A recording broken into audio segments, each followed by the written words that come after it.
Confident Group ഉടമ CJ Roy മരിച്ചിട്ടും ചിലർ അദ്ദേഹത്തെ വേട്ടയാടുകയാണെന്ന് കോൺഫിഡന്റ് ഗ്രൂപ്പ് MD TA ജോസഫ്. ഗ്രൂപ്പിന് പിന്നാലെ EDയോ CBIയോ ഇല്ല. തങ്ങളുടെ പക്കൽ കള്ളപ്പണവുമില്ല. നിക്ഷേപകർക്ക് പണം നഷ്ടപ്പെടുന്ന സാഹചര്യവും ഉണ്ടാവില്ല. റോയുടെ മരണം ഒരു തരത്തിലും കോൺഫിഡന്റ് ഗ്രൂപ്പിന്റെ പ്രവർത്തനത്തെ ബാധിക്കില്ലെന്നും TA ജോസഫ് പറഞ്ഞു.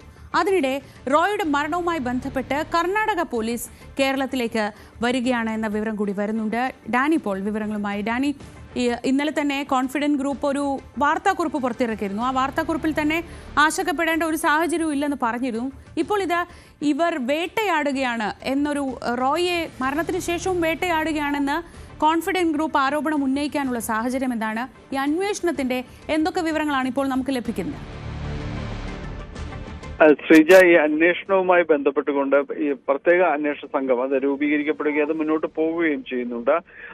ഇതിൽ ഇപ്പോൾ അവർ കൊച്ചിയിലെ കോൺഫിഡന്റ് ഗ്രൂപ്പിന്റെ ഓഫീസുകളിലേക്കും അന്വേഷണം വ്യാപിപ്പിക്കുന്നു എന്ന വിവരമാണ് ലഭിക്കുന്നത്. കാരണം ബംഗളൂരുവിലും അതോടൊപ്പം തന്നെ കൊച്ചിയിലുമാണ് പ്രധാനപ്പെട്ട ഓഫീസുകൾ ഉള്ളത്. അപ്പോൾ കൊച്ചിയിലെ ഓഫീസുകൾ കേന്ദ്രീകരിച്ചുകൊണ്ടായിരുന്നു ആദായ നികുതി വകുപ്പിന്റെ ആദ്യഘട്ട അന്വേഷണം ഉണ്ടായിരുന്നത്. അതിനെ തുടർന്നാണ് പിന്നീട് ബംഗളൂരു ഓഫീസിലേക്ക് എത്തുകയും പിന്നീട് ഈ സംഭവങ്ങളെല്ലാം തന്നെ ഉണ്ടാവുകയും ചെയ്യുന്നത്. അപ്പോൾ കൊച്ചിയിലെ ഓഫീസ് കേന്ദ്രീകരിച്ചുകൊണ്ടുള്ള ഒരു അന്വേഷണത്തിലേക്ക് വരുന്നുണ്ട്.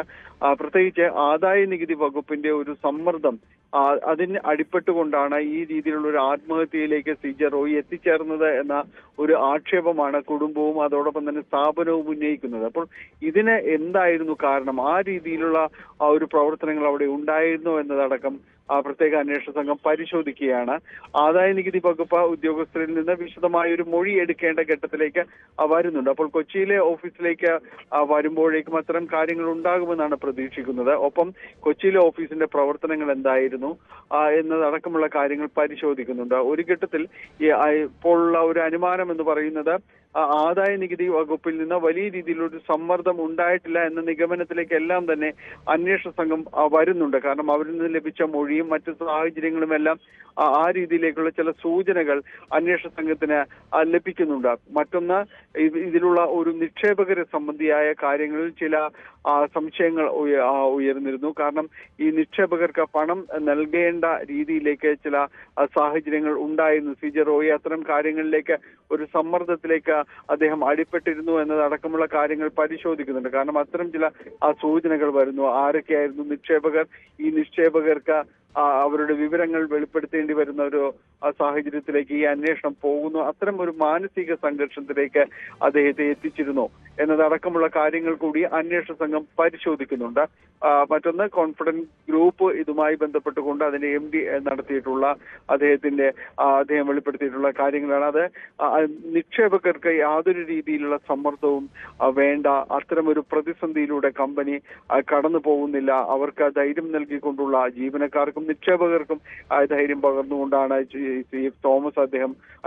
ജോസഫ് അദ്ദേഹം സംസാരിക്കുന്നത്. ഒപ്പം തന്നെയും അദ്ദേഹം പറയുന്നത് പല രീതിയിലുള്ള കാര്യങ്ങളും പുറത്ത് പ്രചരിക്കുന്നുണ്ട്. ചില സമൂഹ മാധ്യമങ്ങളിൽ അപകീർത്തിപരമായ കമ്പനിയെ തന്നെ അപകീർത്തിപ്പെടുത്തുന്ന രീതിയിലുള്ള ചില വാർത്തകളും എല്ലാം തന്നെ പ്രചരിക്കുന്നു. ഇതെല്ലാം തന്നെ വസ്തുതാ വിരുദ്ധമായ കാര്യങ്ങളാണ്. യാതൊരു രീതിയിലും അടിസ്ഥാനങ്ങളൊന്നും തന്നെയില്ല. കമ്പനിയെക്കുറിച്ച് ഒന്നും തന്നെ അറിയാത്ത ചിലർ ഇത്തരം ഈ സമൂഹ മാധ്യമങ്ങളിൽ ചില പ്രചാരണങ്ങൾ നടത്തുന്നു. ഇതിലൊന്നും ആരും വിശ്വസിക്കരുത്. കോൺഫിഡന്റ് ഗ്രൂപ്പിലുള്ള നിക്ഷേപകരും അതോടൊപ്പം തന്നെ അതിന്റെ ഉപഭോക്താക്കളും എല്ലാം തന്നെയും സുരക്ഷിതരാണ് എന്നത് അടക്കമുള്ള കാര്യങ്ങളാണ് അദ്ദേഹം വ്യക്തമാക്കുന്നത്. അന്വേഷണം മുന്നോട്ട് പോവുകയാണ് എന്ന് അദ്ദേഹം പറയുകയും ചെയ്യുന്നുണ്ട്. ശ്രീജ, ഡാനി പോളാണ് വിവരങ്ങൾ നൽകിയത് കൊച്ചിയിൽ.